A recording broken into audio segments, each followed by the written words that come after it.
Okay, let's unpack this. We've all seen this, right? Or maybe we've lived it. You're smart, you're successful, you've got everything together in, well, basically every part of your life. Except love. Why do so many intelligent, capable people get completely stuck? Either desperate for a text back or just feeling this urgent need to run away the second a relationship gets real. It's such a common pattern, and people, they tend to see these issues as these really complex personal flaws, like there's something fundamentally wrong with them. But what if a lot of that frustration, that pain, that feeling of being on a hamster wheel in your love life, what if it all came down to one simple scientific explanation, something rooted in our biology? And that's exactly the idea behind the research we're getting into today. Our sources are from the work of Amir Levine. He's a neuroscientist and psychiatrist at Columbia, and the social psychologist Rachel Heller. They've pulled together decades of data on the science of adult attachment.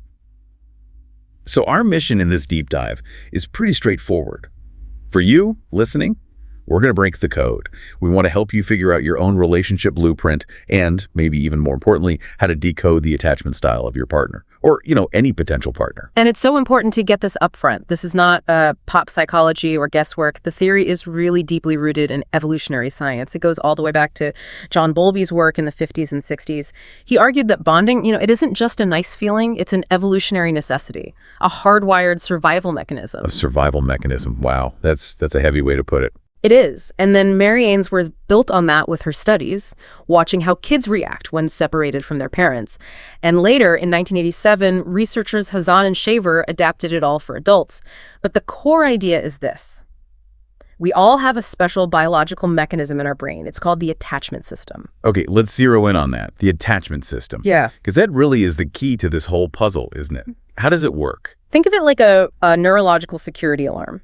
Its main job is to keep an eye on how close and available your most trusted person is, your partner. And when it senses a threat, like your partner pulls away, you have a big fight, anything that signals separation, that alarm just goes off. And it basically overrides everything else, all rational thought. You're just flooded with emotion until you feel safe and close again. Because, thousands of years ago, being close to someone meant survival. Being alone meant you were in danger. And how we learn to handle that alarm system as kids kind of sets us up in one of three main camps as adults. Let's lay out those three styles. And I think using the original baby examples makes it super relatable. Okay, so first up, you've got the secure style. This is about 50% of the population. They're the most adaptive. They see their partner as a reliable, secure base. They're easy to comfort, they trust easily, and they consistently have the highest relationship satisfaction. In that original baby test, the secure baby gets upset when mom leaves, but the moment she comes back, they're happy, they're easily soothed, and they go right back to playing. The system just works.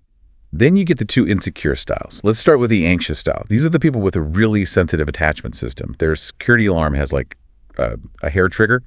So the anxious baby, when the mom leaves, is extremely distressed. But here's a really telling part. When she comes back, the baby is still irritable. Still angry, still hard to soothe. Right, the alarm doesn't shut off easily. There's this lingering tension. Exactly. And then finally, the avoidant style. Now, on the surface, the avoidant baby looks like the model of self-reliance. When the caregiver leaves, they act like nothing happened. And when she comes back, they might ignore her, just keep playing. And this right here is such a critical insight for anyone trying to understand this. That calm, aloof, I don't need anyone vibe from an avoidant person. It's completely misleading. Scientifically, when they monitor these babies, their internal stress, their heart rate, their cortisol levels, it's just as high as the anxious babies. They're just suppressing that deep, wired need for connection. The system is blaring, but their whole defense is to act like it's not. Which explains so much about adult behavior, especially when that system gets triggered over and over again. It's all driven by that internal biology. So let's talk about those behaviors, starting with the anxious style. Right. When their alarm system senses a threat, and it could be something tiny, like a text that takes too long to come back, they engage in what the researchers call reactive behaviors. These are basically unconscious attempts to force a reconnection. They're not rational. It can look like calling or texting over and over again, or something more dramatic, like threatening to end the relationship. Not because they want to leave, but because they want their partner to chase them, to fight for the connection. Yeah, the book gives this great example of a guy named Ryan. He's mad that his girlfriend, Shauna, missed his call. So he intentionally doesn't leave a message. He's keeping score, right? He's trying to create distance, hoping she'll be the one to close the gap. And here's the real trap for the anxious type. They often mistake the intense feeling of that activated system, that whole cycle of anxiety, then relief, then anxiety again, for passion, for love. They get used to volatility. So when a relationship is calm and stable, it can actually feel boring because that emotional roller coaster isn't there to make them feel something. Meanwhile, the avoidant partner is using a totally different toolkit. Yeah. The exact opposite, really. They use deactivating strategies to keep closeness from getting too close. It's their way of tamping down those high stress levels and feeling independent. And in real life, that looks like pulling away just when things are starting to get good. Or it's finding fault with a partner over tiny, insignificant things.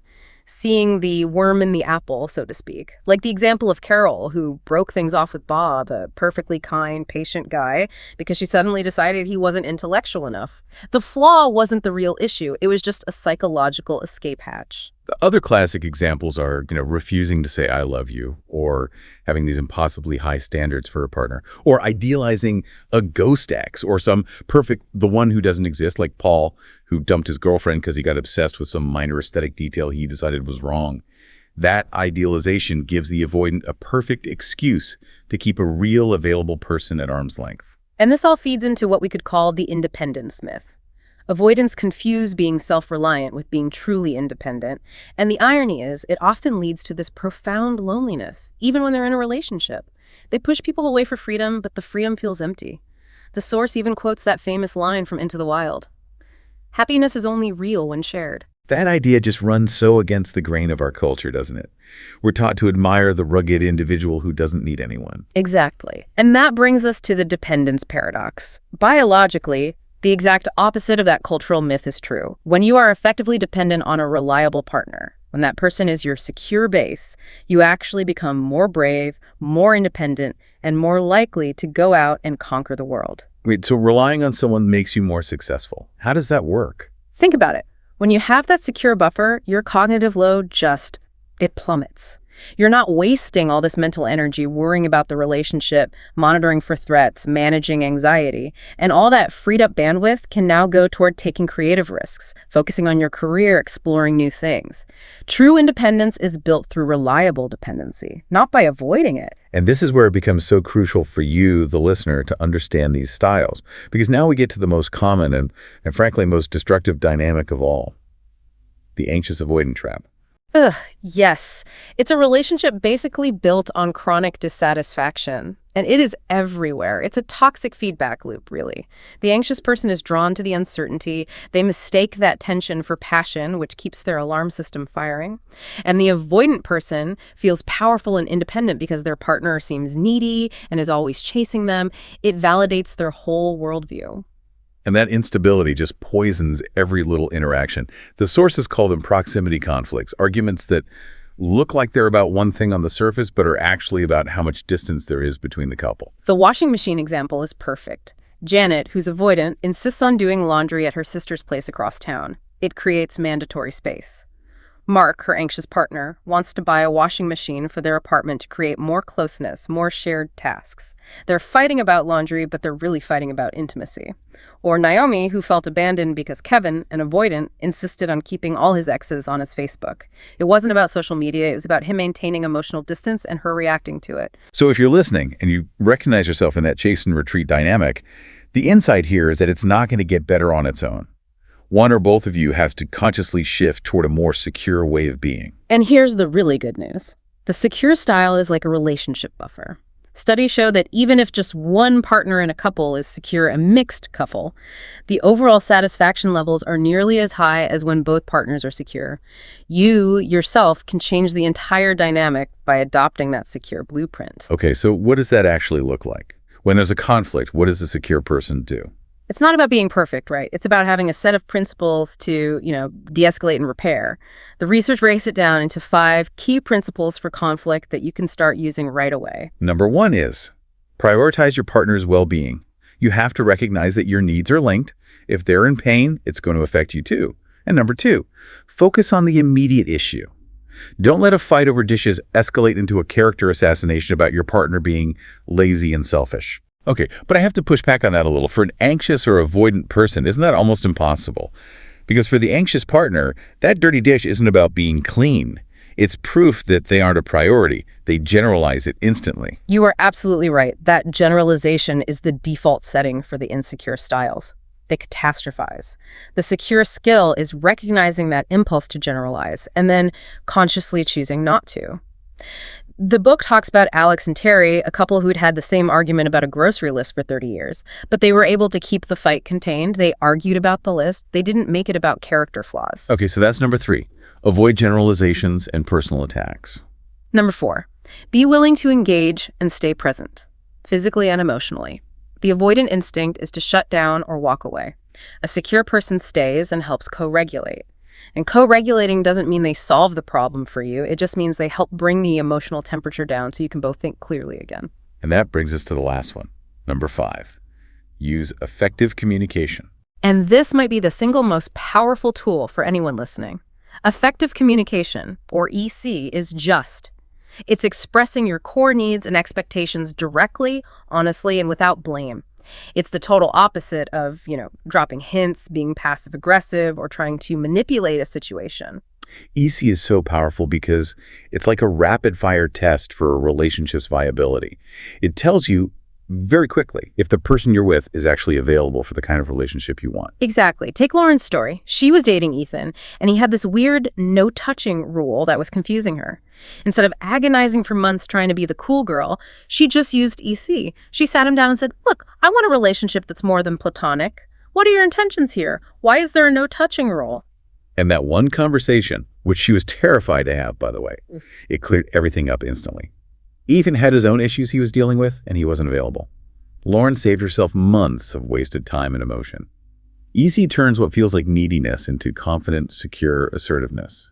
We are so often taught, especially if you lean anxious, that expressing your needs is unattractive, that it makes you too much. So we suppress them. But that is so counterproductive. When you state your needs clearly, like Jenna, who said up front that she wanted marriage and kids, she very quickly found Nate, who wanted the exact same thing.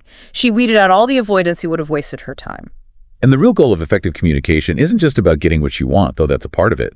It's about changing the whole dynamic so that both people see the other's emotional well-being as their sacred duty. It's about adopting that secure mindset. When you make your partner's emotional safety a priority, you create the strongest possible connection. And that, paradoxically, is what gives you both the freedom to truly thrive. So let's just boil this down for you. The key takeaways. First, your need for closeness and security. It isn't ridiculous. It isn't demanding. It's genetically wired into you for survival. Second, feeling dependent on the person you're closest to is normal. It's healthy. It is, in fact, the foundation on which your greatest independence will be built. Third, if a relationship is constantly making you feel insecure or anxious, if you're on that emotional roller coaster, that is a massive red flag. It's a sign you're probably stuck in that anxious avoidant trap, and something has to change. And finally, just be your authentic self. The source material says it perfectly. Playing games just takes you further from your actual goal, which is happiness. Authenticity is the fastest route there. What's so powerful about this research is that it shows you the human potential that's waiting just on the other side of that fear. I love that the authors connect it back to philosophy, quoting Viktor Frankl, who said, "No one can become fully aware of the essence of another human being unless he loves him. By his love, the loving person enables the beloved to actualize these potentialities." And that potential, that path to becoming your fullest self, it doesn't start with being alone and self-reliant. It starts by choosing a secure base and building a life together. So we'll leave you with this to think about this week. What one step will you take to clearly identify and confidently communicate one of your core emotional needs to someone important in your life?